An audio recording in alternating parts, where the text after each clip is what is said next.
So, yang penasaran langsung aja nih, tarik selimut kalian rapat-rapat, siapkan cemilannya dan selamat menonton. Film ini berlatar belakang di zaman dunia virtual nih, sudah sangat canggih. Di masa tersebut ada sebuah acara televisi yang bernama Jurassic Games. Acara tersebut ini sangat terkenal dan digemari oleh banyak pemirsanya, dan sudah memiliki 10 musim, yang menandakan kalau acara ini sangatlah dinantikan oleh banyak orang. Acara ini menghadirkan 10 orang terpidana mati dengan kasus paling berbahaya dari seluruh dunia yang kemudian akan ikut sertakan dalam acara ini. Mereka yang diikut sertakan dalam acara tersebut harus bertahan hidup melawan para dinosaurus, dan jika mereka mati dalam game itu maka mereka juga akan mati di kenyataan. Game ini seperti virtual game, nanti akan ada operator yang mengendalikan jalannya game tersebut. Yang menang dalam game ini akan mendapatkan kesempatan kedua dalam hidupnya, artinya dia akan bebas dari hukuman mati. Bisa dikatakan kalau game ini seperti hukuman mati bagi mereka, hanya saja mereka masih diberikan kesempatan untuk tetap hidup dengan cara bertahan hidup dari para dinosaurus itu. Yang mana ada Seth nih, seorang penguji coba beta game. Dia sedang menguji coba sistem Jurassic Games, dan dalam pengerjaannya itu dia menemukan sebuah malfungsi dalam game tersebut. Dinosaurus dalam game itu mulai menyerangnya, dan juga dia melihat ada sosok lelaki berjubah yang tampaknya sedang mengawasinya dari kejauhan. Di berita, Seth juga memperkenalkan seseorang yang bernama Joy Lefort yang digadang-gadang akan menjadi host dalam acara Jurassic Games ini. Joy ini merupakan salah satu penyintas dari acara Jurassic Games yang ada di musim sebelumnya, yang kemudian direkrut untuk menjadi host untuk Jurassic Games musim yang akan datang. Di sisi yang lain ada Tucker. Dia juga merupakan salah satu penyintas dalam Jurassic Games musim sebelumnya. Dia masih di penjara nih karena terduga ingin menghancurkan sistem gamenya. Maka dari itu dia tidak seperti Joy yang hidup bebas. Dia justru kembali mendekam di penjara. Tucker kedatangan tamu yang memberikan informasi kalau anak lelakinya akan diikut sertakan dalam acara Jurassic Games tersebut. Tentu saja dia tidak menginginkan anaknya itu harus ikut acara itu karena sangatlah berbahaya. Jadi dia pun berniat untuk membawa kabur anaknya itu dari acara itu. Di sisi lain, Seth dan juga keempat temannya yang juga merupakan para penguji beta game dihadirkan untuk menguji coba Jurassic Games. Sementara Joy yang akan menjadi host dan operatornya. Di sana Joy tampaknya sedikit sombong nih karena dia pada akhirnya mampu menjadi terkenal dan memiliki banyak penggemar. Seth di sini sudah memberitahu kalau memang ada kejanggalan dalam gamenya dan dia tengah berupaya untuk memperbaiki kesalahannya tersebut. Mereka berlima pun memasuki dunia virtual game dan baru saja masuk, komunikasi mereka sudah terputus nih dengan Joy yang berada di base. Sementara itu di base ada Joy yang tengah kebingungan kenapa komunikasi mereka terputus. Terlebih lagi tiba-tiba ada Adrian Ken virtual muncul sebagai host Jurassic Games. Acara ini harus dimulai beberapa bulan lagi, namun tidak menyangka dimulai lebih cepat dari jadwal. Dan lagi hostnya adalah Ken, bukannya Joy. Keanehan ini juga disiarkan secara langsung dan disaksikan oleh banyak penggemar. Hal ini tentu saja memancing banyak pertanyaan dari Joy dan operator satunya lagi. Tampaknya game ini berjalan di luar kendali mereka. Dan lagi ada hal yang lebih mengejutkan nih. Ternyata Seth dan juga keempat temannya itu merupakan anggota The Caveman. Organisasi The Caveman ini adalah organisasi yang dikenal sebagai biangnya para teroris yang kejam. Dan itu membuat Joy terheran-heran nih karena tidak menyangka kalau Seth dan yang lainnya juga terpidana mati. Sementara itu di dunia virtualnya mereka tampak panik karena komunikasi mereka terputus. Ditambah lagi ada NPC virtual yang memandu jalannya gamenya. Di sana NPC itu memandu dan memberikan arahan kepada mereka. Kalau game sedang berlangsung dan disiarkan secara langsung, mereka harus bertahan hidup. Dan siapapun yang mati dalam game ini, maka mereka juga akan mati di dunia nyata. Mendengar hal tersebut tentu saja memancing banyak pertanyaan bagi mereka, terutama Sage, karena dia tidak menyangka malfungsinya akan menjadi separah ini. Mau tidak mau mereka harus menjalani gamenya, dan tidak lama mereka melihat ada Tucker yang masuk ke dalam game tersebut. Echo tampak bersemangat saat melihat Tucker. Tampaknya di sini dia begitu menggemari Tucker, dan kemudian mereka melanjutkan permainannya.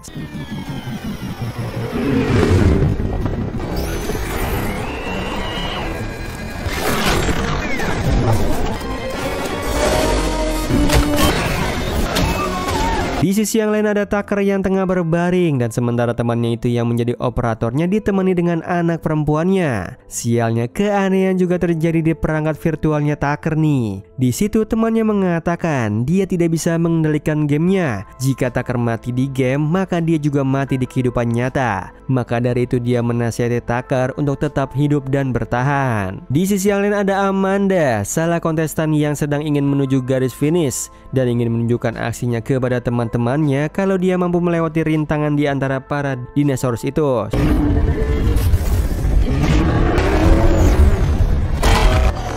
Tidak disangka dia justru kalah dan harus terinjak-injak tubuhnya dengan para dinosaurus. Dan kedua temannya pun kembali untuk menyelamatkan Amanda.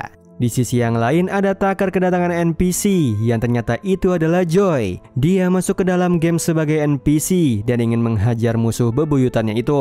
Joy ini sangat menyukai acara Jurassic Game karena dengan acara ini dia dapat memiliki ketenaran dan banyak penggemar. Lain halnya dengan Tucker yang sangat tidak suka dengan acara ini dan sempat berniat untuk menghancurkan acara tersebut. Joy tidak mau jika Tucker sampai menghancurkan acara ini. Maka dari itu dia sangat memusuhi Tucker dan berniat untuk menghabisinya di acara ini.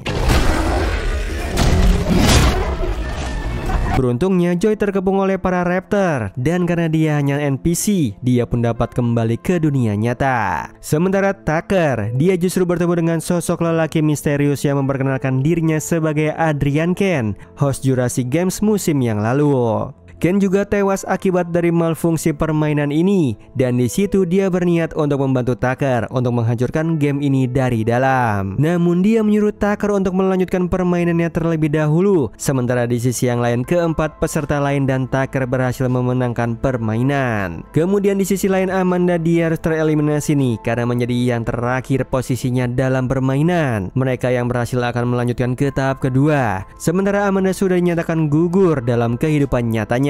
Di sini Tucker sendiri tidak menemukan anak lelakinya, padahal niatnya untuk mencegah anaknya itu untuk ikut acara ini. Mau kembali pun sudah tidak bisa, alhasil dia harus melanjutkan permainan. Kemudian keanehan juga terjadi nih. Seth memperkenalkan dirinya dan teman-temannya kepada Tucker sebagai penguji beta permainan tersebut dan juga direktur teknisi. Sementara di sisi yang lain, Ken Virtual mengumumkan kepada media massa kalau para kontestan ini merupakan teror yang kejam dan brutal. Tampaknya di sini mereka sedang dipermainkan oleh sosok yang masih belum diketahui siapa dan apa tujuannya. Echo sendiri berasumsi kalau AI game ini atau yang bisa disebut God tampaknya sudah memberontak dan ingin menguasai permainan. Sementara itu Seth berpendapat kalau hal seperti itu tidak ada. Pasti ada orang lain nih yang memang berencana untuk menghancurkan permainan dari dalam. Mereka pun memasuki tahap yang kedua. Di tahap ini mereka akan terbagi menjadi dua kelompok, dan tiap kelompok akan memiliki putri yang harus mereka selamatkan. Pemenangnya adalah kelompok pertama yang mampu membebaskan putrinya, dan bagi yang kalah akan memiliki konsekuensinya sendiri. Seth terpilih menjadi putri yang harus diselamatkan. Dia satu tim dengan William dan Seth, sementara Echo satu tim dengan Tucker. Dan yang menjadi putri yang harus diselamatkan di timnya Tucker adalah putranya sendiri. Kedua tim pun diberikan kesempatan untuk memilih skill yang akan mereka pakai untuk bertarung. Di sini Seth memilih menjadi Brontosaurus, William menjadi T-Rex, sementara Echo menjadi T-Rex dan Tucker menjadi Pteranodon. Yang mana itu adalah masukan dari Echo karena tubuhnya yang lebih kecil dan lincah akan memudahkan mereka untuk membebaskan putranya Tucker. Setelah mereka memilih skill mereka masing-masing, awalnya Tucker sempat kesulitan untuk mengendalikan Pteranodon nih, namun pada akhirnya dia mampu untuk terbang dan mengendalikannya. Sementara Echo tengah berusaha untuk melawan Seth dan William untuk mengalihkan perhatian mereka. Sementara Tucker fokus membebaskan putranya itu.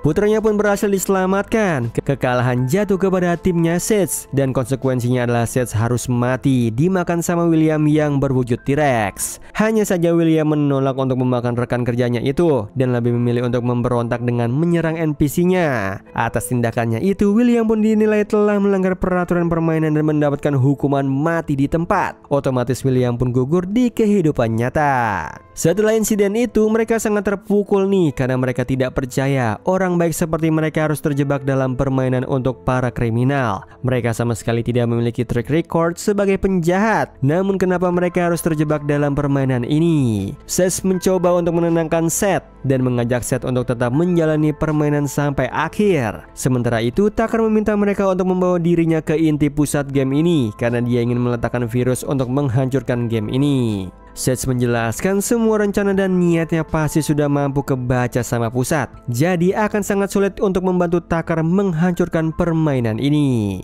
Semua tindak tanduk mereka diawasi oleh operator dan para pemirsa juga nih. Di situ membuat Tucker sadar dia semakin benci dan muak sama permainan ini. Sementara itu di dunia nyata, Joy tengah ingin kembali masuk ke dunia virtual untuk mencegah Tucker menghancurkan permainan. Hanya saja dicegah sama CEO perusahaan nih karena mengatakan kalau acara mereka kini sedang trending, ratingnya sedang naik. Jadi tidak perlu terburu-buru untuk menghabisi Tucker. Tahap kedua pun akhirnya usai nih. Di situ mereka tengah beristirahat sembari berdiskusi tentang rencana mereka di tahap yang ketiga nanti. Tahap ketiga ini diketahui akan memiliki rintangan seperti labirin dan musuh yang akan mereka hadapi adalah para raptor dan nanti akan ada yang namanya Alpha Raptor. Diketahui Alpha ini merupakan raptor terkuat di antara para raptor. Tahap kedua dan tahap ketiga ini merupakan ide dari Echo.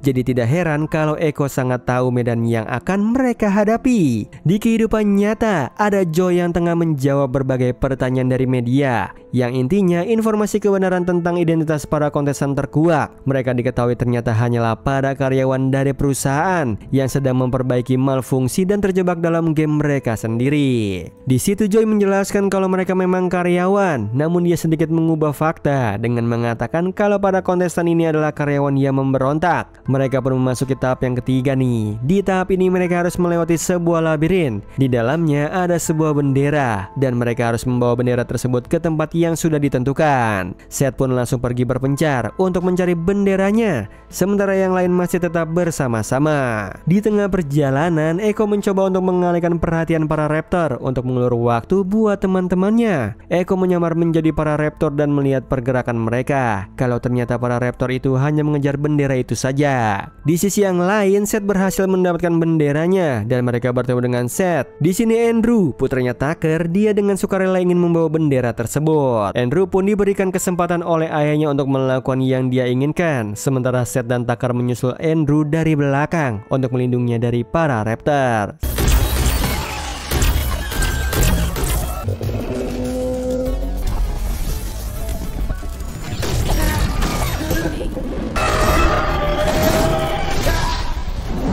Yang naasnya di tahap ini, Seth harus mati untuk melindungi Andrew. Dia mengorbankan nyawanya untuk Andrew. Tucker diminta untuk menghidupkan kembali Seth dengan skill yang dia miliki sebagai pemenang di tahap kedua sebelumnya. Namun di sini sayangnya Tucker menolak. Dia memilih untuk menyimpan immortal itu untuk Andrew karena immortal itu hanya dapat digunakan sekali untuk menghidupkan yang sudah mati. Setelah itu mereka pun dibawa ke zona terlarang oleh Ken dan akhirnya mereka semua bertemu dengan Ken di sana. Di sini Ken mampu membuat lokasi mereka tidak dapat dideteksi sama operator pusat, termasuk sama God sendiri. Maka dari itu mereka mampu pergi sejauh ini sampai ke inti pusat karena ada bantuan dari Ken yang meretas God dari dalam. Namun itu hanya sementara. Ken menjelaskan tubuhnya memang sudah mati, tetapi pikirannya masih terjebak di sini dan dia sekarang mengerti kenapa Tucker berusaha untuk menghancurkan permainan ini. Yang mana permainan ini sama sekali tidak menghargai nyawa manusia, bahkan yang tidak bersalah sekalipun. Maka dari itu dia memutuskan untuk berpihak sama Tucker. Di sini dia membawa mereka ke inti pusat permainan dan menyuruh Tucker untuk memasukkan virus yang dia punya itu agar permainan ini bisa hancur selamanya. Ken tidak bisa mengantar mereka begitu dekat karena ada antivirus di sekitar inti pusatnya, mengingat kehadirannya dalam permainan itu seperti virus, sehingga kehadirannya di dekat sana itu akan ditolak. Dan tidak lama kemudian Joy datang memasuki permainan. Ken menyuruh mereka untuk melanjutkan misi mereka untuk menghancurkan permainannya, sementara dia akan menghadapi Joy.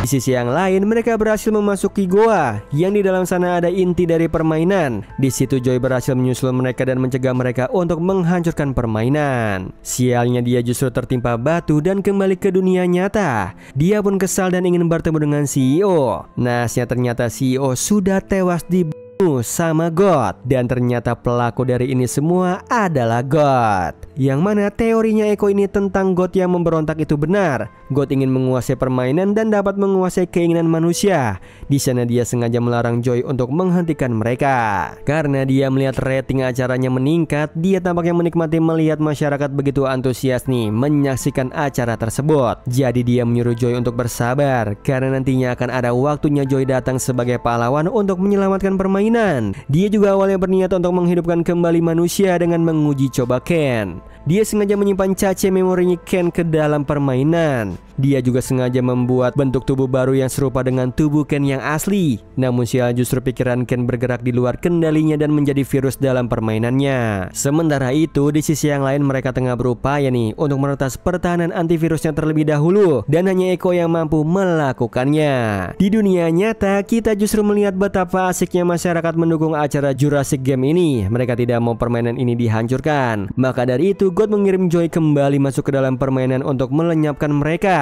Tucker dan juga Seth pun bekerja sama untuk menghalangi Joy agar tidak mengganggu Eko dalam menyelesaikan misinya itu.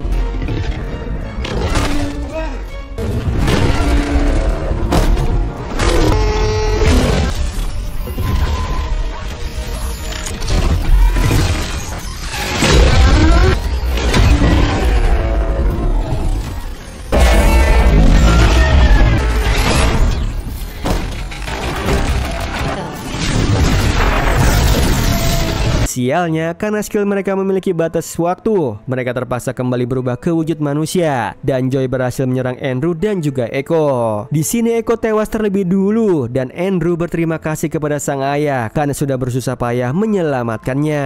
Dia mau sang ayah memberikan immortalnya kepada Eko karena Andrew tahu hanya Eko lah yang mampu menyelesaikan semuanya. Yang mana akhirnya Eko pun kembali hidup, dan dia langsung menghapus sistem keamanan dan mengembalikan mereka semua ke dunia nyata. Tucker menjadi yang terakhir kembali. Dia akhirnya melemparkan virus itu nih ke inti permainan, dan setelah itu God pun lenyap. Tucker kembali ke tubuhnya, begitu juga dengan Seth dan juga Eko. Di sana mereka semua selamat, sementara Joy tampaknya tertekan nih karena dia harus kehilangan acaranya itu. Hal yang mengejutkan juga terjadi nih, ternyata Andrew kembali hidup. Sementara di sisi yang lain Tucker akhirnya mengetahui sosok asli temannya itu. Yang awalnya dia berpikir temannya itu seorang anggota Caveman yang tidak suka dengan acara Jurassic Games. Namun ternyata bukan. Dia merupakan sosok pencipta dari God itu. Dia ingin menciptakan permainan yang sehat dan seru, namun tidak menyangka kalau AI ciptaannya justru memiliki hasrat untuk mengendalikan lebih dari yang dia bayangkan. AI-nya ini tampaknya sangat tertarik dan terobsesi dengan rating dari para penonton. Jadi dia tidak memperdulikan apakah kontesan tersebut terpidana mati atau orang yang tidak bersalah sekalipun. Yang mana selama permainan tersebut berjalan dan menegangkan, ratingnya bagus, AI itu akan senang. Tucker juga mendapatkan informasi nih kalau Andrew ternyata hidup kembali. Dan menurut temannya Tucker, hidupnya Andrew itu pasti keinginan dari AI-nya. Di akhir hidupnya AI ini, dia melihat kalau Andrew hidup kembali, dia bisa menaikkan rating permainannya. Makanya dia menyelamatkan Andrew. Sementara itu di sisi yang lain, Joy pergi ke ruangan CEO nih dan melihat ternyata AI-nya masih hidup. Di situ tampaknya Joy memiliki rencana lain untuk bekerja sama lagi dengan God. Oh iya Sleeper, kalian bisa follow nih Instagram kita di @temantidur.ytb atau @handyalfat. So Sleeper, itu tadi video kita kali ini. Semoga kalian suka sama videonya. Aku Hendy pamit. Happy nice dream and ciao.